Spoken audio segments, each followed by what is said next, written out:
Hello everyone. तो Q4 का analysis आगे बढ़ाएंगे। आज इस वीडियो में भी लगभग 5-6 कंपनीज को हम डिस्कस करेंगे। हाउसिंग फाइनेंस स्पेस पूरा कवर हो जाएगा क्योंकि इंडिया शेल्टर को ऑलरेडी हमने डिस्कस कर लिया है, उनका रिजल्ट, उनका कॉन कॉल। इस वीडियो में आधार हाउसिंग है, एप्टेस हाउसिंग, फिर आपका आवाज फाइनेंशियल, होम फर्स्ट के भी रिजल्ट आए हैं, कॉन कॉल भी हुआ है इनमें से कुछ कंपनीज का, तो इन पे डिस्कस करेंगे। हाउसिंग फाइनेंस स्पेस पूरा कवर हो जाएगा। इसके साथ में माइक्रो फाइनेंस साइकिल जो हम लास्ट एक साल से प्ले कर रहे हैं अरमान एंड मुठूट के साथ में, इसमें से मुठूट के रिजल्ट आए हैं, कल ही उनका रिजल्ट आया, तो उसको भी कवर करेंगे, देखेंगे उस कंपनी का भी कैसे आगे का आउटलुक लगता है। And lastly cable and wire space से जो सबसे बड़ी कंपनी है पॉलीकैब इंडिया, उसकी भी Q4 के रिजल्ट कल कॉन कॉल भी हुआ, उनको भी डिस्कस करेंगे एंड उस कंपनी का भी कैसा आउटलुक लगता है, ये सारी चीजें डिस्कस करेंगे। तो स्टार्ट करते हैं सबसे पहले मुठूट के साथ में, उस कंपनी ने कैसे नंबर्स रिपोर्ट करे हैं। तो Q4 में AUM ग्रोथ कंपनी का 13% के आसपास रहा है। ये इन्होंने जब ये आपका स्टार्ट हुआ था फर्स्ट क्वार्टर FY27 का, तब इन्होंने एक बिजनेस अपडेट रिलीज किया था, उसमें AUM ग्रोथ वगैरह नंबर हमको पहले से पता था। लेकिन जो अच्छी चीज लगी है वो है डिसबर्समेंट का नंबर। 47% से डिसबर्समेंट ग्रो किया है YOY लेवल पे, 15% Q-on-Q ग्रोथ है। इसका मतलब क्या है कि फ्रेश लोन देने में लेंडर जो है वो अब काफी ज्यादा कॉन्फिडेंट फील कर रहा है, तभी आप 15% का क्वार्टर ऑन क्वार्टर ग्रोथ देख रहे हो। Q3 में भी अच्छी ग्रोथ थी एंड Q3 से Q4 में वापस से 15% का ग्रोथ दिखा है हमको। देन कंपनी का प्रॉफिटेबिलिटी के नंबर्स अगर हम देखें तो पैट आपका डबल से ज्यादा हो गया YOY लेवल पे। वैसे लास्ट ईयर इन्होंने लॉस दिखाया था Q4 में, अगर आप Q-on-Q भी कंपेयर करोगे तो भी इसमें 13-14% की ग्रोथ है। लास्ट क्वार्टर 62 करोड़ का पैट था, इस बार 71 करोड़ का पैट है। फिर PPOP 48% पे ग्रो किया है और 10% Q-on-Q ग्रोथ है, यानी ऑपरेटिंग लिवरेज काफी अच्छा मिला है कंपनी को, क्योंकि AUM यानी कि लोन बुक मेरा ग्रोथ किया है 7% पे क्वार्टर ऑन क्वार्टर लेवल पे, बट ऑपरेटिंग प्रॉफिट मेरा ग्रो किया है 10% पे। तो उसका मतलब मेरे खर्चे कम है या फिर सेम खर्चे पे मैंने ज्यादा बिजनेस बनाया है, तो ऑपरेटिंग लिवरेज मिला। बाकी नंबर्स आगे देखते हैं इनका। फिर कंपनी का, हाँ, जैसे आप ये ज्योग्राफी वाइज देखोगे तो इनका मेन साउथ में सबसे ज्यादा रेवेन्यू आता है, लोन बुक आता है 48-50% के आसपास। ईस्टर्न रीजन में सिर्फ 13% का इनका एलोकेशन है, एक्सपोजर है। अब उसमें देखना पड़ेगा कि बिहार का जो वो ऑर्डिनेंस आया उससे इन पे अभी तक तो कोई इंपैक्ट नहीं पड़ा है, लेकिन आने वाले क्वार्टर्स में कोई इंपैक्ट पड़ता है नहीं पड़ता है वो हमको ट्रैक करना है। देन एक और चीज ये कंपनी कर रही है, इन्होंने लास्ट ईयर ना MSEL करके मतलब ये एंटरप्राइज लोन करके एक नया सेगमेंट इन्होंने स्टार्ट किया था, थोड़ा सा लोन बुक को डाइवर्सिफाई करने के लिए। MFI जो है आपका पूरा सिक्लिकल है, जैसे अरमान को आप देखोगे उन्होंने अपना लगभग 40% जो बुक है वो नॉन MFI कर दिया है। ये MSME लोन देते हैं, व्हीकल लोन देते हैं, और पता नहीं एक दो और उन्होंने लैब वगैरह स्टार्ट किया है। तो वैसा ही कुछ इन्होंने भी करने का स्टार्ट किया लास्ट ईयर। अभी 17% जो इनका टोटल बुक है वो ये वाला सेगमेंट बन चुका है, MSEL यानी कि नॉन MFI। ये सिक्योर्ड बुक है, यील्ड इसमें ठीक बनता है, लेकिन ये सिक्योर्ड बुक है, तो कंपनी थोड़ा सा डाइवर्सिफिकेशन पे भी फोकस कर रही है। अभी इसमें एसेट क्वालिटी अच्छी है क्योंकि सिर्फ एक साल पुराना है, तो आगे चल के जब आपका ये 1.5 साल 2 साल बुक हो जाएंगे तब हमको देखना है कि एसेट क्वालिटी इसमें कैसे रहती है। एंड कलेक्शन एफिशिएंसी ये आप देखोगे तो हर एक क्वार्टर में कंपनी का इंप्रूव हो रहा है। इसका बॉटम बना था ये Q4 लास्ट ईयर में, जब 90% का कलेक्शन एफिशिएंसी आ गया था कंपनी का, बट उसके बाद आप देखो हर एक क्वार्टर में इंप्रूव हुआ है। अभी ओवरऑल कलेक्शन एफिशिएंसी 96.4% है। और अगर आप एक्स बकेट कलेक्शन एफिशिएंसी देखोगे, यानी कि वो कस्टमर्स जिनसे मेरे को इस मंथ में या इस क्वार्टर में EMI लेना था, यानी कि इसमें मैं वो इंक्लूड नहीं कर रहा जो अपनी EMI डिफॉल्ट कर चुके हैं, स्टैंडर्ड कस्टमर को मैं इसमें ऐड कर रहा हूं, तो उसमें मेरा कलेक्शन एफिशिएंसी 99.82% है। तो ये भी मेरा क्वार्टर ऑन क्वार्टर इंप्रूव होता जा रहा है। तो जब आपका कलेक्शन एफिशिएंसी इंप्रूव होगा, आपका ग्रॉस NPA में इंप्रूवमेंट देखने को मिलेगा। तो जैसे 4.4% का ग्रॉस NPA था कंपनी का, अभी ये 3.89% है। Q-on-Q लेवल पे ऑलमोस्ट 50 बेसिस पॉइंट्स का इंप्रूवमेंट हुआ है इनके ग्रॉस NPA के अंदर Q-on-Q लेवल पे। फिर स्टेज 2 देखते हैं इनका। तो स्टेज 2 एक टाइम पे 4.6% था, अभी ये 2.7% है। स्टेज 2 का मतलब क्या हुआ, कितने ऐसे कस्टमर जिन्होंने एक EMI मिस कर दी, 2 महीने हो गए अपनी EMI नहीं दी। तो अगर ये वाला नंबर मेरा इंप्रूव हो रहा है, इसका मतलब क्या है कि आगे चल के मेरे NPA के नंबर्स भी इंप्रूव होंगे, क्योंकि कस्टमर्स अगर EMI कम मिस करेंगे तो उसका मतलब वो NPA बकेट के अंदर भी कम जाएंगे। तो यही मेन रीजन है कि क्यों हमको NPA में भी कंसिस्टेंटली इंप्रूवमेंट देखने को मिल रहा है। फिर इनका ये गाइडेंस वाला पार्ट आता है। तो पहले इन्होंने 10% का ग्रोथ का टारगेट रखा था FY26 के लिए, उसको रिवाइज करके 13% किया, कंपनी ने उसको अचीव किया। फिर निम का operating cost, credit cost, ROA, ROE, almost हर एक मैट्रिक का जो इनका टारगेट था उसको इन्होंने ओवर अचीव ही किया FY26 के अंदर। अब FY27 के लिए कंपनी ने AUM ग्रोथ का टारगेट रखा है 12-15% का। निम ये कह रहे हैं कि हमारा यहां से और इंप्रूव होगा, 12.3 से 12.5% तक जाएगा। क्यों जाएगा, क्योंकि कुछ ऐसे प्रोडक्ट्स हैं जहां पे इन्होंने यील्ड को बढ़ाया है, तो उसका जो बेनिफिट है आने वाले क्वार्टर्स के अंदर मिलेगा, यानी कि मार्जिन कंपनी के और इंप्रूव हो सकते हैं। ऑपरेटिंग कॉस्ट ये कंपनी कह रही है 30 से 50 बेसिस पॉइंट्स तक हमारा इंप्रूव होगा। ये क्यों इंप्रूव होगा? क्योंकि आप ये देखो लास्ट 5-6 क्वार्टर्स जो गए हैं इस बिजनेस के या किसी भी माइक्रो फाइनेंस बिजनेस के लिए, उन्होंने किया क्या है? उन्होंने सिर्फ अपना कलेक्शन पे फोकस रखा है, सारा ऑपरेशन का काम देखा है। मेन जो इनका बिजनेस है कि लोन डिसबर्स करना और वहां से इंटरेस्ट इनकम बनाना, उस एक्टिविटी पे फोकस नहीं है। लेकिन अब क्योंकि ग्राउंड पे चीजें सारी इंप्रूव हो चुकी है, तो आपका बिजनेस एक्टिविटी पे फोकस बढ़ेगा, प्रोडक्टिविटी बढ़ेगी। तो सेम स्टाफ के साथ में सेम ब्रांच मेंटेन करते हुए, इनफैक्ट इन्होंने तो काफी सारे जो अनप्रोडक्टिव ब्रांचेस थे उनको बंद भी किया है। तो आपका ऑपरेटिंग लेवरेज प्ले आउट होगा FY27 के अंदर, जब आपका ओपेक्स कम होगा। क्रेडिट कॉस्ट जो इनका फुल ईयर है 3.5%, इसको कंपनी बिलो 3% लाने का टारगेट रख रही है FY27 में। ऑलरेडी आप ये देखो Q4 में 2.8% है, तो मतलब बस इसको सस्टेन करना है। और ROE का जो इनका टारगेट था 2% क्रॉस करना, वो कर दिया है। नेक्स्ट ईयर कंपनी 2.5 से 3% का टारगेट रख रही है। एंड लास्टली ROE आपका 12 से 15% का गाइडेंस है। तो ये ओवरऑल कंपनी के नंबर्स एंड गाइडेंस है FY27 के लिए। अब Q4 परफॉर्मेंस पे अगर मैं बात करूं तो बहुत अच्छे नंबर्स इन्होंने डिलीवर करे हैं। जो हमने लास्ट ईयर Q4 से इसको डिस्कस करना स्टार्ट किया था कि एक अच्छा बेट लगता है, मुथूट को देखो, अरमान को देखो MFI साइकिल प्ले करने के लिए। तो मुथूट ने अभी तक हर एक क्वार्टर में सारी सही चीजें करी हैं और मार्केट ने भी उसी के अकॉर्डिंग इसको रिवॉर्ड किया है। क्योंकि जब हम इसको डिस्कस करते थे तब ये बुक वैल्यू के भी नीचे ट्रेड करता था, 0.8 0.9 का प्राइस टू बुक था। अभी आप देखो प्राइस टू बुक इसका 1.3 है, जबकि बुक वैल्यू भी ग्रो हुआ है। क्योंकि लास्ट ईयर तो कंपनी ने लॉस दिखाया था ना, इस साल ये प्रॉफिट में आए हैं। तो आपका बुक वैल्यू भी ग्रो किया है, मार्केट ने वैल्यूएशन भी री रेटिंग दी है, तो अभी तक सब कुछ ठीक गया है। ये जो अब इन्होंने गाइडेंस दिया FY27 के लिए, सिर्फ उसमें एक चीज मुझे खराब लगती है, मतलब उस चीज को लेकर के मैं थोड़ा सा डिसअपॉइंट हूं कि 12 to 15% का AUM ग्रोथ का इन्होंने टारगेट रखा है FY27 का। अब आई डोंट नो इन्होंने ये कंजर्वेटिव गाइडेंस दिया है क्या, इसके पीछे का रीजन है? क्योंकि Q3 या Q2 के कॉन कॉल में हमने डिस्कस किया था कि कंपनी ने 18 से 20% का टारगेट रखा था FY27 के लिए। आप अभी तक जितने भी लैंडर्स के नंबर्स आए हैं उनका अगर आप गाइडेंस देखोगे FY27 का, हर एक लैंडर 20% या 25% के आसपास का टारगेट दे रहा है। और इनका तो रिकवरी हो गई ना, MFI साइकिल तो रिकवर हो रहा है, अब तो चीजें अच्छी हो रही है, डिसबर्समेंट भी आपका 45-47% से ग्रो कर रहा है। तो फिर ये 12 से 15% का ग्रोथ का गाइडेंस, मतलब ये थोड़ा सा खराब लगता है इनके इस मतलब FY27 के टारगेट को लेकर के अगर हम बात करें तो वो चीज खराब है। उसके अलावा अगर आप प्रॉफिटेबिलिटी लेवल देखो, एसेट क्वालिटी देखो, सब पे गाइडेंस अच्छा है। ROA आपका और बढ़ेगा, ROE आपका और इंप्रूव होगा, ऑपरेटिंग लेवरेज भी मिलेगा, क्रेडिट कॉस्ट आपका नीचे आएगा, वो सब ठीक है। लेकिन ग्रोथ गाइडेंस थोड़ा सा कंपनी का सोचने वाला है कि इसका क्या रीजन है। कॉन कॉल अभी हुआ नहीं है इनका, जब कॉन कॉल होगा तब हमको उस पर क्लैरिटी मिलेगा, वो चीज देखनी है। अदरवाइज आप बाकी सारे मैट्रिक देखो तो स्टॉक अभी भी मतलब 1.3 के प्राइस टू बुक पे ही है और आराम से यहाँ से भी ठीक ठाक रीरेट हो सकता है। लेकिन उसमें एक बड़ा फैक्टर ये हो जाएगा कि आपका लोन बुक ग्रोथ कैसा रहता है, क्योंकि काफी सारे स्मॉल फाइनेंस बैंक्स को भी आप देखो, वो भी 20% प्लस का ग्रोथ गाइडेंस दिया है उन्होंने भी। तो वो चीज जरूरी है मुथूट माइक्रो फाइनेंस के लिए कि ग्रोथ को एक्सेलरेट करे। ये इतना कम ग्रोथ का गाइडेंस जो है वो अच्छा नहीं है, वो हमको देखना है। अब इसके साथ में एक और कंपनी डिस्कस कर लेते हैं तो थोड़ा सा अच्छा कंपैरिजन भी हमको मिल जाएगा। वो भी ये माइक्रो फाइनेंस की ही कंपनी है, स्पंदना स्फूर्ति। इनकी भी आई थिंक कल या परसों रिजल्ट आए हैं, कॉन कॉल भी हुआ कंपनी का। अभी इनके नंबर्स आप देखोगे ना तो AUM वगैरह में आपको कुछ खास ग्रोथ दिखेगा नहीं, पूरा साल कंपनी का डी ग्रोथ गया है AUM के अंदर। लेकिन Q4 आई थिंक इनका लास्ट 6 या 7 क्वार्टर्स के बाद पहला ऐसा क्वार्टर आया है जहां पे बॉटम लाइन पॉजिटिव है। पैट कंपनी का पॉजिटिव आया, 5 करोड़ के आसपास का प्रॉफिट इन्होंने रिपोर्ट करा है, वरना पहले लॉस ही होता था हर एक क्वार्टर में। अब इन्होंने नेक्स्ट ईयर के लिए ना कुछ काफी गाइडेंस वगैरह आप देखोगे तो इंटरेस्टिंग लगता है। AUM ये कह रहे हैं कि हम अपना 6500 करोड़ तक लेके जाएंगे। अभी कितना है 4400 करोड़।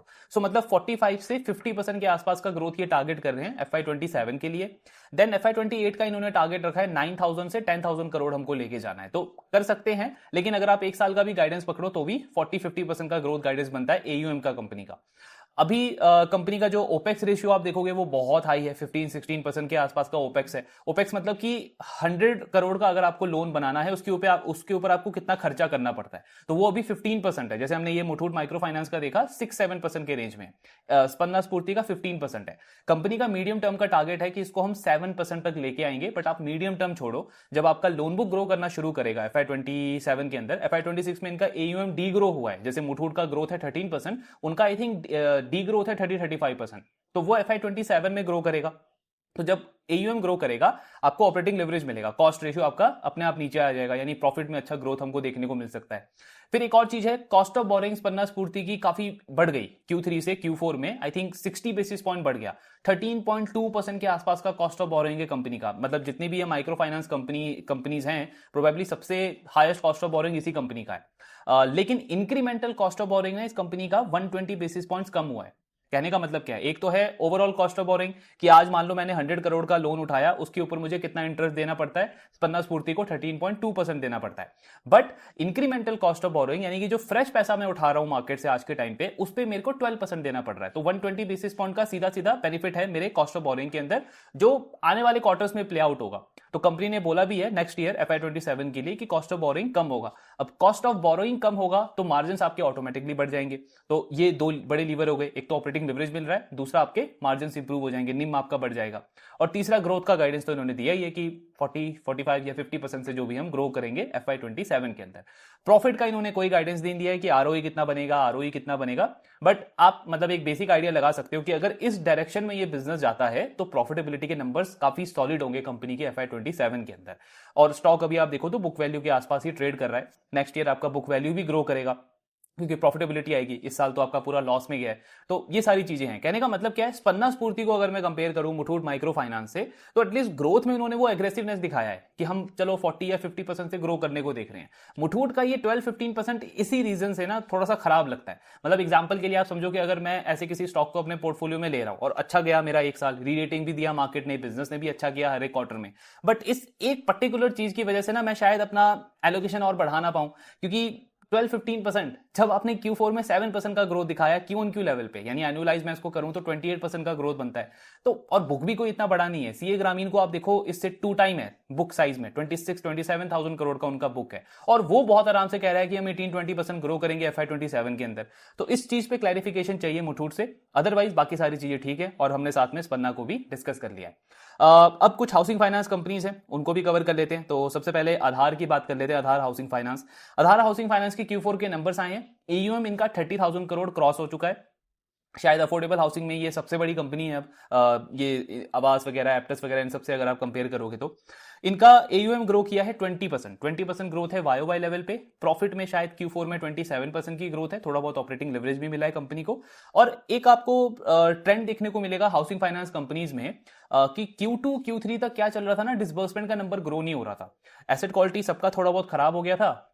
कई सारे ऐसे कस्टमर्स थे इनके जिन्होंने एक एक दो दो EMI मिस कर दी थी, NPA नहीं बढ़ा था लेकिन एक दो EMI मिस कर दी थी, ये पूरी इंडस्ट्री में था। तो इन्होंने क्या किया, फ्रेश लोन जो देते हैं ना उस पर थोड़ा सा रोक लगा दिया था। अब फाइनली Q4 में जैसे हमने इंडिया शेल्टर का देखा, डिसबर्समेंट का नंबर ग्रो किया। आधार का आप देखोगे डिसबर्समेंट 20% से ग्रो किया Q4 में। तो ये हमको क्या दिखा रहा है कि लेंडर अब थोड़ा सा कॉन्फिडेंट फील कर रहा है, और एसेट क्वालिटी इनका भी इंप्रूव हुआ है सेम इंडिया शेल्टर की तरह। इनका भी 30 बेसिस पॉइंट से ग्रॉस NPA इंप्रूव हुआ है Q-on-Q लेवल पे। ROE इस कंपनी का अब 17% क्रॉस कर चुका है Q4 में, और ROE इनका 4.7-4.8% के अराउंड है। तो अच्छे नंबर से इन्होंने डिलीवर करे हैं। नेक्स्ट ईयर का टारगेट इनका सेम है कि 18% के आसपास हमको लोन बुक को ग्रो करना है। सो बेसिकली इनका टारगेट है कि अगले 3 साल में अपना AUM 30,000 से 50,000 करोड़ लेके जाना है, यानी 18% का कैगर आपका बन गया। और साथ में जो आपका प्रॉफिट का ग्रोथ है वो भी 20% के आसपास कंपनी टारगेट कर रही है फॉर FY27। तो ठीक है ओवरऑल नंबर्स वगैरह। एक चीज है, इन्होंने अपने यील्ड को कट किया है 15 बेसिस पॉइंट, जो आपका PLR होता है ना, प्राइम लेंडिंग रेट, जिस रेट पे मतलब एक लेंडर जो है वो लोन देता है, तो उसको इन्होंने 15 बेसिस पॉइंट्स कट किया है। अब ये जो कंपनी है, आधार हो गई, आवास हो गई, बजाज हाउसिंग हो गया, जिनका AUM थोड़ा सा बढ़ गया है अब आज के टाइम पे, और ये टायर 1 सिटी के आसपास थोड़ा सा इनका बिजनेस ज्यादा आता है, इन बिजनेसेस में ना कंपटीशन इंटेंसिटी बढ़ गई है। जो आपके ये PSU बैंक्स हैं और जो बड़े प्राइवेट सेक्टर बैंक्स हैं, बड़ी NBFCs हैं, वो अब एंटर कर रहे हैं अफोर्डेबल हाउसिंग सेगमेंट के अंदर। तो इनके यील्ड पे ये हमको पिछले कुछ क्वार्टर से एक ट्रेंड दिख रहा है कि प्रेशर है। बजाज हाउसिंग ने इसी वजह से अपना ग्रोथ का गाइडेंस भी कट किया था बीच में, तो इन्होंने भी 15 बेसिस पॉइंट्स अपना यील्ड जो है वो कट किया है। और नेक्स्ट ईयर के लिए बोल रहा है कि स्प्रेड जो होता है हमारा, यानी एक लोन के ऊपर आप कितना प्रॉफिट बनाते हो, मार्जिन समझ लो उसको एक तरीके से, वो भी 8 से 10 बेसिस पॉइंट कट हो जाएगा FY27 के अंदर। तो ये है ओवरऑल आधार का बिजनेस। रिजल्ट अच्छा है, गाइडेंस भी ठीक है 20%, और वैल्यूएशन आप देखोगे 2.8 या 2.9 का प्राइस टू बुक है। तो अपॉर्चुनिटी वाइज मतलब कुछ खास इंटरेस्ट बनता नहीं है। इंडिया शेल्टर इससे बहुत अच्छा बैठा है काफी सारे मैट्रिक्स पे अगर हम कंपेयर करें। तो ये है आपका आधार। नेक्स्ट डिस्कस कर लेते हैं आवास फाइनेंशियल्स के नंबर। तो इनका भी डिसबर्समेंट ग्रो किया फाइनली इस क्वार्टर में, 16% की ग्रोथ रही डिसबर्समेंट में, क्यू ऑन क्यू 36% पे डिसबर्समेंट ग्रो किया। तो सेम वो जो ट्रेंड हमने डिस्कस किया कि फाइनली अब लेंडर्स हाउसिंग फाइनेंस के अंदर काफी कॉन्फिडेंट फील कर रहे हैं कि अच्छे से लोन हम बांट सकते हैं, डिसबर्स कर सकते हैं। एयूएम इनका ग्रो हुआ है 15% पे, और काफी टाइम के बाद मुझे इनको मतलब मेरे को इनका ऑपरेटिंग लिवरेज प्ले आउट होता हुआ दिखा है। सो 18% के आसपास का पैट ग्रोथ आया है कंपनी का फोर्थ क्वार्टर के अंदर। अब आवास का आप आरओई देखोगे तो 15% आ गया है Q4 के अंदर, आरओई 3.5% है। इनका कहना है कि हमारा लॉन्ग टर्म एस्पिरेशनल टारगेट है कि हम अपने लोन बुक को 20% प्लस से ग्रो करेंगे। पहले ये कंपनी गाइडेंस देती थी 22-25% से, और मतलब उससे पहले तो आप देखोगे ग्रोथ इनका 30% 35% आता था, आरओई बहुत अच्छा होता था, तब ये स्टॉक 4000 पे ट्रेड करता था। आज आप देखोगे तो 1400-1500 पे ट्रेड कर रहा है। कोई बोनस स्प्लिट वगैरह नहीं हुआ है, स्टॉक की डी रेटिंग हुई है इतनी ज्यादा। यही सारे उसके रीजन रहे कि ग्रोथ इन्होंने कंसिस्टेंटली कट किया है। एसेट क्वालिटी में कोई प्रॉब्लम नहीं है, ये लेंडर अच्छा है, इनका क्रेडिट कॉस्ट बहुत कम रहता है, ग्रॉस एनपीए बहुत कम रहता है। अभी भी आप देखोगे तो आई थिंक 25-30 बेसिस पॉइंट्स के आसपास का क्रेडिट कॉस्ट है, एनपीए और इनका इंप्रूव ही हुआ है, उसमें कोई प्रॉब्लम नहीं है। लेकिन ग्रोथ बहुत कम है, सिर्फ 15% 16% से ग्रो कर रहे हैं। ये आधार को भी अंडर परफॉर्म कर रहे हैं, जबकि आधार का बुक है 30,000 करोड़, इनका आई थिंक पता नहीं 20,000 समथिंग कुछ करोड़ के आसपास है, तो फिर भी अंडर परफॉर्मेंस है। और वही है, बट टारगेट दिया है इन्होंने 20%। इनको कॉन कॉल में पूछा भी कि आपने ये टारगेट पिछले 2-3 साल से दिया है, लेकिन आपका ग्रोथ हमको मिड टीन के आसपास ही देखने को मिला है। तो मैनेजमेंट का वही कहना है कि हमने इन्वेस्टमेंट वगैरह काफी किया है, अपने टेक को अपग्रेड किया है, लेकिन वो अपग्रेडेशन या फिर वो इन्वेस्टमेंट आप किसी भी बिजनेस के लिए कोई मतलब बेनिफिशियल नहीं है अगर वो आपकी ग्रोथ को ना बढ़ाए, अगर आपकी वो प्रॉफिटेबिलिटी को इंप्रूव ना करे। इसका स्टॉक भी आप देखोगे तो उनसे सस्ता है बाकी हाउसिंग फाइनेंस कंपनी से, 2.2 2.3 का प्राइस टू बुक है, पर ये मतलब सस्ता ही रहेगा। अगर ये कुछ ऐसा कर दें कि किसी ऐसे सेगमेंट में एंटर कर ले जहां पे इनको यील्ड अच्छा मिल जाए, चाहे अनसिक्योर सेगमेंट हो, और स्टार्टिंग में एसेट क्वालिटी अच्छे से इन्होंने मेंटेन कर लिया, यील्ड इनको अच्छा मिल गया, तो आपका मार्जिन बढ़ जाएगा सीधे।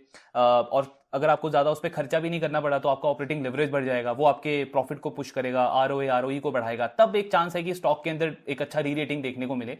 बट मतलब इन नंबर्स के साथ में इस करंट जो लोन बुक है उस मिक्स के साथ में कुछ खास इसका पोटेंशियल लगता नहीं है। सस्ता ही रह जाएगा, क्योंकि इतनी सारी अपॉर्चुनिटीज हैं आपके पास एनबीएफसी स्पेस के अंदर, माइक्रो फाइनेंस स्पेस के अंदर, बैंकिंग स्पेस के अंदर, कि मतलब इन्वेस्टर का इतना ज्यादा इंटरेस्ट बनता नहीं है ऐसे बिजनेसेस के अंदर, काइंड ऑफ एवरेज वाली कैटेगरी के अंदर ही आते हैं। तो ये है आपका आवाज का नंबर। अब नेक्स्ट डिस्कस कर लेते हैं होम फर्स्ट फाइनेंस। इनके भी Q4 के नंबर्स आए हैं। सो होम फर्स्ट के नंबर्स इस बार अच्छे आए हैं। लास्ट क्वार्टर में भी इन्होंने इंप्रूवमेंट दिखा दिया था। एक इनका एसेट क्वालिटी के अंदर ही हमको मेन प्रॉब्लम देखने को मिला था, ग्रॉस एनपीए थोड़े से बढ़ गए थे, जो डीपीडी का नंबर है वो भी इंक्रीज हो गया था, बट इस क्वार्टर में इन्होंने अच्छे नंबर्स रिपोर्ट करे हैं। तो सबसे पहले ग्रोथ वगैरह देख लेते हैं कंपनी का, कैसा ग्रोथ का नंबर आया है। सो एयूएम में 25% की ग्रोथ है कंपनी की वाईओवाई लेवल पे, एंड क्यू ऑन क्यू 6% से आपका एयूएम ग्रो किया है। इनका भी सेम ट्रेंड आपको दिखेगा, डिसबर्समेंट 23% से ग्रो किया और क्यू एन क्यू 19% की ग्रोथ है।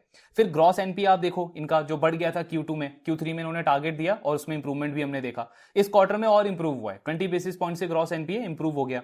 डीपीडी का नंबर भी आपको दिखेगा 50 बेसिस पॉइंट से इंप्रूव हुआ है। प्रॉफिट में 43% की ग्रोथ है, आरओए 4% क्रॉस कर चुका है और आरओई कंपनी का 14% है। आरओई इनका एक टाइम पे 17% चला गया था, लेकिन फिर इन्होंने क्यूआईपी किया तो वो वापस से 12-13% हो गया, अभी उसको इंप्रूव करके 14% पे ले आए हैं ये वापस से। नेक्स्ट ईयर का गाइडेंस इनका वही है, 25% का एयूएम ग्रोथ ये टारगेट कर रहे हैं और 40 बेसिस पॉइंट क्रेडिट कॉस्ट जो इनका टारगेट रहता है वही मैनेजमेंट ने मेंटेन रखा है। तो नंबर्स अच्छे हैं होम फर्स्ट के, प्रॉफिटेबिलिटी के नंबर्स और भी अच्छे हैं, 42-43% की पैट ग्रोथ है। एयूएम गाइडेंस ये पहले 30% देते थे, करते 32-33% थे, अब उसको धीरे धीरे कट करके 25% पे कर दिया है कंपनी ने। बट ठीक है, स्टिल आप इसको देखोगे आधार से आवाज से तो अच्छा बेट लगता है, और प्राइस टू बुक इसका 2.93 के आसपास का है। तो ये है होम फर्स्ट। अब लास्ट एक डिस्कस कर लेते हैं एप्टस वैल्यू हाउसिंग के नंबर्स। इनके भी Q4 के रिजल्ट कल ही आए हैं, कॉनकॉल वगैरह कंपनी का शायद आज हुआ है, लेकिन मतलब गाइडेंस वगैरह इनका सेम ही है जो पहले Q3 में इन्होंने गाइडेंस दिया था, काइंड ऑफ वैसा ही गाइडेंस इन्होंने मेंटेन रखा हुआ है। तो एप्टस का ग्रोथ अगर आप देखोगे लोन बुक के अंदर Q4 में 21% से इन्होंने लोन बुक को ग्रो किया है।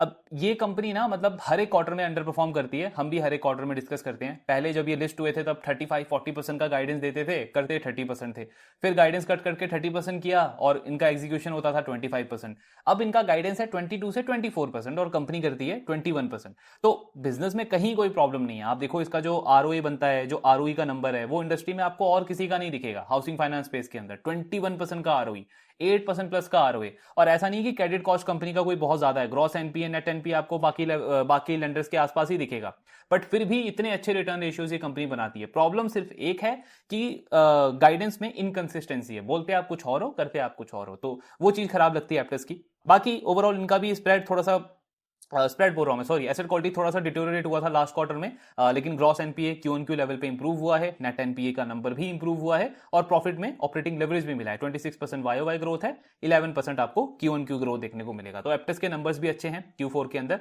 नेक्स्ट ईयर का गाइडेंस इन्होंने भी सेम रखा है, 22 से 24% का ग्रोथ कंपनी टारगेट कर रही है फॉर FY27। लेकिन वही है, इसका प्राइस टू बुक आप देखोगे तो वही 2.8 2.9 है। तो मतलब इंडिया शेल्टर को मैं अगर इन सारी हाउसिंग फाइनेंस कंपनी से हर एक मैट्रिक पे कंपेयर करूंगा ना, तो आई थिंक 80-90% पे वो इन सबका आउट परफॉर्म कर रहा है। उसका वैल्यूएशन ऑलमोस्ट सेम है, इन्हीं के आसपास का है, 2.8 2.9 का प्राइस टू बुक। तो मतलब मेरे लिए कोई रीजन बनता नहीं है कि मैं किसी और पे बेट करूं। चाहे आप आरओई देखो, इंडिया शेल्टर का 5.8 5.7% का है सबसे ज्यादा। आरओई ऑलरेडी वो 17-18% बना रहे हैं और अगले 2 साल तक उनको कोई डेट मतलब वो कैपिटल रेज करने का कोई रिक्वायरमेंट नहीं है, तो आरओई आपका और बढ़ सकता है, सस्टेन करेगा करंट लेवल पे और इनफैक्ट और इंप्रूव हो सकता है। बाकी स्प्रेड आप देखो, जैसे हमने देखा कई सारे लेंडर्स पे वो यील्ड का प्रेशर है, कंपटीशन इंटेंसिटी बढ़ गई है, उन पे वो भी नहीं है क्योंकि वो काफी नीश सेगमेंट में ऑपरेट करते हैं। टायर 3 टायर 4 सिटी में वहां पे भी सेल्फ एम्प्लॉयड कस्टमर्स से वो ज्यादा डील करते हैं और उसमें भी कंपनी क्रेडिट कॉस्ट से 40-50 बेसिस पॉइंट्स पे मेंटेन करती है, जितना हमने होम फर्स्ट का देखा अभी। तो मतलब वही है कि थोड़ा सा आप यील्ड भी ज्यादा बना रहे हो और रिस्क को भी मेंटेन किया हुआ है, इसीलिए आपको आरओई के नंबर्स जो हैं वो इतने अच्छे देखने को मिल रहे हैं। तो और ग्रोथ भी कंपनी का 25 से 30% का गाइडेंस है। तो मतलब सारे मैट्रिक पे आप देखोगे इंडिया शेल्टर स्टिल इस क्वार्टर में भी बेस्ट डील लगता है बाकी सारे प्लेयर्स के कंपैरिजन में। तो ये हो गया हाउसिंग फाइनेंस स्पेस, हमने डिस्कस कर लिया, माइक्रो फाइनेंस पे डिस्कस कर लिया। लास्ट अब डिस्कस कर लेते हैं केबल एंड वायर की सबसे बड़ी कंपनी पॉलीकैब इंडिया। हमने आरआर काबिल के नंबर्स देखे, केईआई के देखे, काफी अच्छे नंबर्स उन्होंने रिपोर्ट करे हैं। पॉलीकैब का भी आप Q4 नंबर देखोगे तो ओवरऑल ग्रोथ कंपनी की 27% के आसपास है, 27% वाई ग्रोथ है। एंड फुल ईयर बेसिस पे फुल ईयर बेसिस पे कंपनी ने 29% से ग्रो किया है। इबिट्टा पे थोड़ा सा इनका प्रॉब्लम आया है, 13% की ग्रोथ है Q4 में, और हमने ये लास्ट क्वार्टर में भी देखा था। पर लास्ट क्वार्टर में मैनेजमेंट ने क्या बोला कि हमने जो ये कॉपर एल्यूमिनियम के प्राइसेस बढ़े हैं ना, वो हमने पास ऑन नहीं किया अपने डीलर डिस्ट्रीब्यूटर को, मार्केट शेयर हमको गेन करना था, तो इसलिए लास्ट क्वार्टर में मार्जिन पे थोड़ा सा प्रेशर था। बट वो आपको इस क्वार्टर में भी कंटिन्यू होता हुआ दिखेगा। जैसे आप देखोगे ईबिट मार्जिन कंपनी के 15% थे लास्ट ईयर, अब ये कम होकर के 13% हो गए हैं, तो ऑलमोस्ट 150 से 200 बेसिस पॉइंट्स का मार्जिन पे इनके इंपैक्ट आया है। फिर market share last year company का 26-27% था और इन्होंने 4% और इसको गेन किया है इस फाइनेंशियल ईयर में, 31% का मार्केट शेयर है। यही हमने लास्ट क्वार्टर में डिस्कस भी किया था, वो जो अपॉर्चुनिटी वाला वीडियो था, कि पॉलीकैब क्यों अच्छा बेट लगता है कि एक तो स्टॉक इतना करेक्ट हो गया, 6,000-6,500 के आसपास था वो तब, और ठीक है आपका मार्जिन पे प्रेशर जरूर आया Q3 में, लेकिन कंपनी इतने बड़े बेस पे भी बाकी सारे प्लेयर से ज्यादा फास्ट रेट पे मार्केट शेयर गेन कर रही है। तो ये एक सबसे स्ट्रॉन्ग थीसिस था पॉलीकैब का, जो हमने लास्ट क्वार्टर में डिस्कस किया था। फिर इनका केबल एंड वायर वाला सेगमेंट देखें, जो मेन सेगमेंट है, उसमें ग्रोथ रही है 30% की। केईआई का ग्रोथ आई थिंक 19 या 20% और आरआर काबिल का ग्रोथ था 34-35%। तो आरआर काबिल ने इस पर्टिकुलर क्वार्टर में इन दोनों से काफी अच्छा परफॉर्म किया है, और मार्जिन का जो मेन प्रेशर है वो इसी सेगमेंट पे है। जैसे आप देखो ये इसका जो ईबिट था वो 15% था last year cable and wire का, अब ये कितना है 13%। तो जो मेन आपका कोर बिजनेस है उसी में थोड़ा सा प्रॉफिटेबिलिटी पे आपका प्रेशर आया है। क्यों आया है? 2 रीजन है। इनका जो सेल्स मिक्स है ना वो चेंज हुआ है। तो एक तो जो एक्सपोर्ट, जो आपका हाई मार्जिन सेगमेंट होता है केबल वायर में, वो हमने जैसे केआई का देखा 50-60 करोड़ का उनके बिजनेस में इंपैक्ट आया Q4 में, ये वॉर वगैरह की वजह से। सेम पॉलीकैब का भी कहना है कि Q4 में ये जो आपका सारा टेंशन हुआ, इसकी वजह से हमारा एक्सपोर्ट का बिजनेस ग्रो नहीं किया। एक्सपोर्ट इनका आई थिंक 5.5 से 6% कॉन्ट्रीब्यूट करता था जनरली इनके रेवेन्यू में। इस क्वार्टर में उसका कॉन्ट्रीब्यूशन 4% हो गया, रेवेन्यू श्रिंक हो गया उसका, तो वो हाई मार्जिन वाला सेगमेंट आपका थोड़ा डी ग्रो कर गया। दूसरा, डोमेस्टिक में भी कंपनी की जो ग्रोथ आई है, जो रेवेन्यू वगैरह आया है वो B2B सेगमेंट से ज्यादा आया है। इंस्टीट्यूशन क्लाइंट्स को इन्होंने थोड़ा सा ज्यादा केबल वगैरह सेल किया, जहां पे मार्जिन आपके थोड़े से कम बने। तो सेल्स मिक्स मेरा चेंज हुआ है basically low segment, low margin segment, low margin product की तरफ, इसीलिए मार्जिन पे थोड़ा सा प्रेशर है। इन्होंने एफएमईजी वाले बिजनेस के अंदर आउट परफॉर्म किया अपने गाइडेंस को। जैसे हमने आरआर काबिल को देखा, उनका वो एक वो वीक पॉइंट था, वहां पे कंपनी ने अच्छा नहीं किया। हैवेल्स का भी आप देखो, वो जो उनका लॉयड वाला जो सेगमेंट है वो अभी भी लॉस में है, लॉस उसके और बढ़ गए हैं। लेकिन पॉलीकैब का जो एफएमईजी सेगमेंट है इसमें ग्रोथ भी है, 47% से रेवेन्यू ग्रो किया है वाई लेवल पे। और प्रॉफिटेबिलिटी आप देखो 4.1% का ईबिट मार्जिन हो गया है। लास्ट ईयर कितना था? 0.5%। फुल ईयर 2.7 ऑलमोस्ट 3% का ईबिट मार्जिन इन्होंने बना दिया है। तो एफएमईजी में क्या हो रहा है, इनका फैन वगैरह तो अच्छा कर ही रहे हैं, लेकिन एक जो सबसे फास्ट रेट पे ग्रो करने वाला इनका सेगमेंट है वो सोलर वाला सेगमेंट। सोलर का जो इन्वर्टर वगैरह चाहिए होता है, केबल हो, वायर हो, उस सेगमेंट में बहुत अच्छे ग्रोथ कंपनी को देखने को मिली है। इनका वाई लेवल पे उसका रेवेन्यू डबल हो गया। एंड सबसे ज्यादा रेवेन्यू कंट्रीब्यूशन भी इनके एफएमईजी सेगमेंट में वही सोलर के जो प्रोडक्ट्स हैं वो पर्टिकुलर सेगमेंट करता है, तो वहां से काफी अच्छी ग्रोथ आ रही है कंपनी की। बाकी ईपीसी एज यूजुअल, जैसे केईआई भी उसको डी ग्रो कर रहा है, पॉलीकैब भी उसको डी ग्रो कर रहा है। बाकी इनका गाइडेंस वही सेम है कि इंडस्ट्री से 1.5 टाइम हमको ज्यादा ग्रो करना है। इस साल उस गाइडेंस को इन्होंने आउट परफॉर्म किया है। एक्सपोर्ट का कंट्रीब्यूशन 10% प्लस लेके जाना है, इस साल उसको अंडर परफॉर्म किया है। और एफएमईजी में कंपनी ने अगेन इस साल अपने गाइडेंस को आउट परफॉर्म किया है। तो ये है ओवरऑल नंबर्स। बाकी इनका वर्किंग कैपिटल आपको आप देखोगे तो सेम केआई की तरह, आरआर काबिल की तरह आपको दिखेगा काफी अच्छा इंप्रूवमेंट है, लेकिन वो सस्टेनेबल नहीं है। मैनेजमेंट ने हर एक कॉन कॉल में बोला है। अभी ये क्या कर रहे हैं, ये एक्सेप्टेंस यूज कर रहे हैं, ट्रेड पेएबल का ही पार्ट है बेसिकली। आपकी जो कॉपर एल्यूमिनियम के प्राइसेस बढ़ गए हैं, तो आप वेंडर को अपफ्रंट पैसा ना दे करके लेटर ऑफ क्रेडिट यूज कर रहे हो, यानी कि बाद में पैसा दोगे आप, अपने फाइनेंस कॉस्ट एक थोड़ा सा आपका ऐड हो जाता है पीएनएल के अंदर, और आपका पेएबल बढ़ जाता है। तो उससे कंपनी अपने वर्किंग कैपिटल को मैनेज कर रही है। ये तीनों कंपनी, आरआर काबिल, केईआई, पॉलीकैब, तीनों बड़े प्लेयर हैं, बार्गेनिंग पावर है। तो अभी इनके कैश फ्लो वर्किंग कैपिटल पे इससे कोई प्रेशर नहीं आ रहा। तो ये सारी चीजें हैं, लेकिन नॉर्मलाइज वर्किंग कैपिटल डे वही सेम रहेगा इनका, 45 से 50 डेज का। तो ये है ओवरऑल नंबर्स पॉलीकैब के। अब इनका कॉन कॉल डिस्कस कर लेते हैं कि मैनेजमेंट ने क्या ओवरऑल गाइडेंस दिया है, कमेंट्री दिया है। तो सबसे पहले एक तो केबल एंड वायर का जो इनका सेगमेंट है, उसमें 30% की ग्रोथ हमको देखने को मिली है, जिसमें से वॉल्यूम ग्रोथ इनकी लो सिंगल डिजिट पे है, यानी 3-4-5% का वॉल्यूम ग्रोथ है। बाकी जो ग्रोथ है ना, वो आपका प्राइस हाइक की वजह से आया है। लगभग 18-20% इन्होंने प्राइस हाइक किया है, जो Q3 में नहीं किया था, Q4 में किया है। तो वहां से हमको ग्रोथ देखने को मिला है। यानी वॉल्यूम ग्रोथ आपका पॉलीकैब का भी खराब रहा है, केईआई का भी खराब रहा है। सिर्फ आरआर काबिल है जिन्होंने आई थिंक 10% के आसपास का वॉल्यूम ग्रोथ डिलीवर करा था। अदरवाइज Q4 में इन दोनों बड़े प्लेयर्स का वॉल्यूम ग्रोथ थोड़ा सा वीक रहा है। फुल ईयर बेसिस पे वॉल्यूम ग्रोथ इनका अच्छा है, 18% के आसपास, लेकिन Q4 खराब गया है। अब Q4 खराब क्यों गया है, तो मैनेजमेंट का कहना है कि ये एक kind of black sworn event था हमारे लिए Q4 में, क्योंकि Q4 में सबसे बेस्ट मंथ होता है हमारे लिए मार्च का। उसमें काफी ज्यादा सेल्स के ऑर्डर्स आते हैं, प्रोजेक्ट एग्जीक्यूशन होता है, तो वो बहुत अच्छा मंथ होता है। लेकिन मार्च में आपका एक तो वो वॉर वगैरह चल रहा था, मिडिल ईस्ट में स्टार्ट हो गया। दूसरी तरफ जो कमोडिटी के प्राइसेस हैं वो बहुत बढ़ गए। तो जैसे आपके ये पीवीसी के प्राइसेस हैं जो आपका केबल में यूज होता है, उसके प्राइसेस आई थिंक 60-64% बढ़ गए। कॉपर एल्यूमिनियम के प्राइसेस बढ़ गए। दूसरी तरफ डिमांड में क्या हुआ कि जैसे कहीं आपकी जो ये मैन्युफैक्चरिंग इंडस्ट्रीज है जहां पे गैस मैन्युफैक्चरिंग में यूज होता है, जैसे आपका ये फर्टिलाइजर इंडस्ट्री हो गया, उसमें इनका कहना है कि जो गैस की सप्लाई है ना, वो सिर्फ 3-4-5 डेज की उनके पास में अवेलेबल रह गई थी, क्योंकि वो जो एलपीजी गैस का आपका क्राइसिस हुआ था।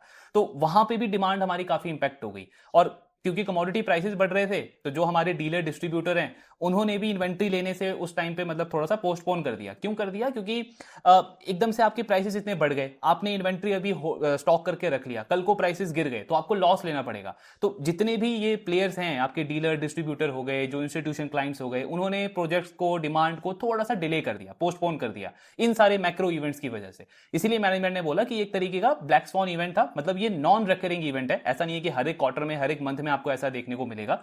Q1 में थोड़ी बहुत चीजें वापस से आपको नॉर्मलाइज होती हुई दिखी है। और वैसे भी आपका जो डोमेस्टिक डिमांड है उसके काफी सारे मतलब काफी स्ट्रॉन्ग टेलविंड्स है, जो हमने ऑलरेडी आरआर काबिल और केईआई में डिस्कस किया है। तो ये सारे रीजन है इसकी वजह से Q4 सॉफ्ट रहा कंपनी का वॉल्यूम के टर्म्स में। बट ओवरऑल कंपनी ने अपना जो प्रोजेक्ट स्प्रिंग का टारगेट है वो अपना मेंटेन रखा है कि 1.45 से 2 टाइम का कंपनी ग्रो टारगेट कर रही है रेवेन्यू में, और बाकी सेम प्रॉफिटेबिलिटी है। एक्सपोर्ट पे भी इन्होंने बोला कि जैसे Q4 तो हमारा खराब गया इन सारे रीजंस की वजह से, बट इन्होंने यूएस के अंदर जहां पे हमने डायनामिक केबल को सुना, पैरामाउंट कम्युनिकेशन को सुना, केईआई को भी आप सुनोगे कि काफी एग्रेसिव है वो यूएस को लेकर के, क्योंकि पूरा पावर ग्रिड स्ट्रक्चर पे वहां पे वापस से इन्वेस्टमेंट हो रहा है। यूरोप के अंदर भी वो थीम प्ले आउट हो रही है। तो इन्होंने ना अपना डिस्ट्रीब्यूशन नेटवर्क जो है उसको रीस्टैब्लिश करना स्टार्ट कर दिया यूएस के अंदर, कि वापस से डिमांड जब आनी स्टार्ट होगी तो उसको हम केटर करेंगे। अब तो टैरिफ वाली चीज भी आपकी नॉर्मलाइज हो गई है। दूसरा कंपनी कह रही है मिडिल ईस्ट में अभी तो चलो ये वॉर वगैरह था, बट जैसे ही ये नॉर्मलाइज होगा ना तो वहां पे भी इंफ्रास्ट्रक्चर पे आपको बहुत ज्यादा जो डैमेज हुआ है उसके लिए वापस से इन्वेस्टमेंट करना पड़ेगा, तो वहां से भी अच्छी डिमांड आएगी। मिडिल ईस्ट में आई थिंक आरआर काबिल का सबसे ज्यादा एक्सपोजर है, 10-11% जो उनका टोटल रेवेन्यू है वो मिडिल ईस्ट से आता है, तो उनका Q4 भी अच्छा गया है। तो ये सारी चीजें हैं। बाकी डोमेस्टिक टेलविंड्स कंपनी का कहना है सेम वही, पावर हो गया, ये आपका इंफ्रास्ट्रक्चर हो गया, रेलवे हो गया, इन सबसे डिमांड आ रही है। इन्होंने डेटा वाइज भी दिया, जैसे आप केबल की डिमांड देखोगे तो 40 से 45% जो डिमांड है केबल की वो आपकी आ रही है पावर सेक्टर से, 35 से 40% के आसपास आ रही है आपकी जो प्राइवेट मैन्युफैक्चरिंग इंडस्ट्रीज है वहां से, फिर 10 से 15% समथिंग आपकी आ रही है मोबिलिटी जो हो गई, जैसे रेलवे हो गया, रेलवे का काम चल रहा है, हाईवे वगैरह बन रहा है, मेट्रो का काम चल रहा है, वहां पे केबल की डिमांड आ रही है। देन उसके बाद में आपका 5-7% डिमांड आ रहा है ऑयल एंड गैस जो इंडस्ट्रीज हैं वहां से, और उसके बाद जो 3 से 5% का जो डिमांड है केबल का वो आ रहा है आपके नीच सेगमेंट से, जैसे आपका ईवी हो गया या डेटा सेंटर हो गया। तो मतलब मेरे कल भी किसी से डिस्कशन हो रहा था कि क्यों ये स्ट्रॉन्ग मतलब पूरा ये एक अच्छा प्रॉक्सी लगता है आपका केबल एंड वायर पूरी थीम को प्ले करने के लिए, क्योंकि डिपेंडेंसी किसी एक पर्टिकुलर सेगमेंट पे नहीं है। जैसे आप वो सोलर ईपीसी को देखो या स्मार्ट मीटर को देखो, तो आपका डिपेंडेंसी एक पर्टिकुलर क्लाइंट पे है या फिर एक पर्टिकुलर थीम के ऊपर है, तो कल को अगर उसमें कुछ भी खराब हुआ तो आपका डिमांड ग्रोथ वगैरह सब पे इंपैक्ट आ सकता है। यहां पे आपके डिमांड टेलविंड्स बहुत स्ट्रांग है, इसीलिए आप देख रहे हो कि हर एक कंपनी इतने बड़े बेस के ऊपर भी 25-30% से बहुत आराम से ग्रो कर रही है। तो ये है ओवरऑल कॉन कॉल इस कंपनी का। नंबर्स थोड़े से खराब जरूर थे कंपनी के Q4 में, बट वो काइंड ऑफ आपका एक तरीके से वन ऑफ इवेंट था आने वाले क्वार्टर्स के लिए, और नेक्स्ट ईयर के लिए कंपनी ने गाइडेंस अपना मेंटेन रखा है। एक पॉजिटिव जरूर है, कंपनी ने मार्जिन के गाइडेंस को थोड़ा सा अपग्रेड किया है। So long term EBITDA margin target इनका सेम है 11 से 13%, बट नियर टर्म में इनका कहना है 12 से 14% का इबिटा हम बना सकते हैं, यानी कि 100 बेसिस पॉइंट से इन्होंने अपने गाइडेंस को बढ़ाया है, और ये कंजर्वेटिव मैनेजमेंट है। तो अगर ये कह रहे हैं कि हमारा मार्जिन 100 बेसिस पॉइंट इंप्रूव हो सकता है, तो उसका मतलब 150 बेसिस पॉइंट तक का इंप्रूवमेंट हम देख सकते हैं, क्योंकि अगेन ये मैनेजमेंट कंजर्वेटिव गाइडेंस देता है काफी।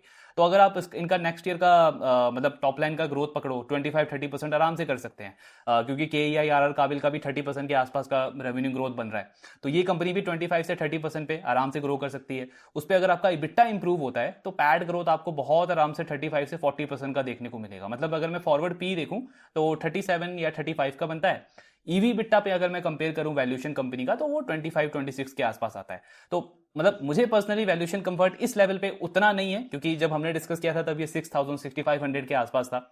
अभी वहां से आप देखोगे तो 35-40% स्टॉक ऑलरेडी रनअप दे चुका है, और यहां से वैल्यूएशन कंफर्ट उतना ज्यादा नहीं है, क्योंकि उस टाइम पे करंट पी था इसका 35-37, अभी तो करंट पी इसका 50 है, फॉरवर्ड पी आ रहा है 37-38 के आसपास। तो वैल्यूएशन कंफर्ट मुझे पर्सनली नहीं आ रहा। मुझे अभी भी आरआर काबिल अच्छा लगता है, हालांकि वो भी स्टॉक बहुत भाग गया है, क्योंकि तब 1300 पे था, अभी आप देखोगे 1800 क्रॉस कर चुका है, लेकिन स्टिल उसका फॉरवर्ड पी 31-32 के अराउंड आता है। तो अगर मेरे को प्ले करना है इस स्पेस के अंदर तो मैं आरआर काबिल प्ले कर सकता हूं अभी भी, लेकिन स्टैगर्ड अप्रोच के साथ में। पॉलीकैप में वैल्यूएशन कंफर्ट अभी उतना ज्यादा नहीं है। बाकी नंबर्स अच्छे हैं, आगे का आउटलुक कंपनी का, इंडस्ट्री का अच्छा है, तीनों कंपनीज ने अच्छा गाइडेंस दिया नेक्स्ट ईयर के लिए। सो ये था आज का, इन सारी कंपनीज पे डिस्कशन किया। आई थिंक 6-7 कंपनीज हो गई हैं, और भी जिनके रिजल्ट आ रहे हैं, कॉन कॉल आ रहे हैं, डिस्कस करते जाएंगे। आपके जो डाउट्स हैं शेयर करते रहिए। Thank you very much.